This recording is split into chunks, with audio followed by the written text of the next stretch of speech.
अस्सलाम वालेकुम। आज का हमारा टॉपिक है कि market equilibrium and it's solution. तो मार्केट इक्विलिब्रियम का मतलब है जहाँ पे दो फोर्सेस आपस में इक्वल हो जाएं तो उसे हम मार्केट इक्विलिब्रियम बोलते हैं।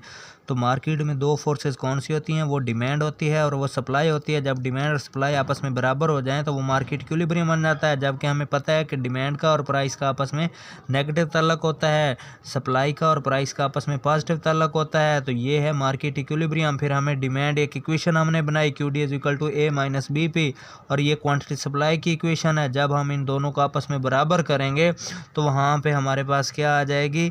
मार्केट इक्विलिब्रियम आ जाएगी। वही क्वांटिटी डिमांड की इक्वेशन को क्वांटिटी डिमांड के नीचे रखा, क्वांटिटी सप्लाई में रखा, तो हमारे पास एक इक्विलिब्रियम प्राइस आ गई। उस प्राइस को हमने इस क्वांटिटी डिमांड में पुट करेंगे तो इक्विलिब्रियम डिमांड फॉर क्वांटिटी आ जाएगा। यहाँ पे जब सप्लाई में पुट करेंगे तो इक्विलिब्रियम क्वांटिटी सप्लाई आ जाएगी। जब हमने उससे एक कीमत पीछे लेनी है और इस इक्विलिब्रियम प्राइस से एक ऊपर आगे लेनी है तो हमारे पास डिमांड की भी वैल्यू आ जाएंगी और सप्लाई की भी वैल्यू आ जाएंगी। जब हम प्राइस को और डिमांड को देखेंगे तो इनका आपस में नेगेटिव रिलेशन है। जब हम प्राइस और सप्लाई को देखेंगे तो प्राइस और सप्लाई का पॉजिटिव ताल्लुक है। लेकिन हमारा टॉपिक है मार्केट इक्विलिब्रियम। तो मार्केट इक्विलिब्रियम वहाँ पे होता है जहाँ पे डिमांड और सप्लाई आपस में बराबर होती हैं।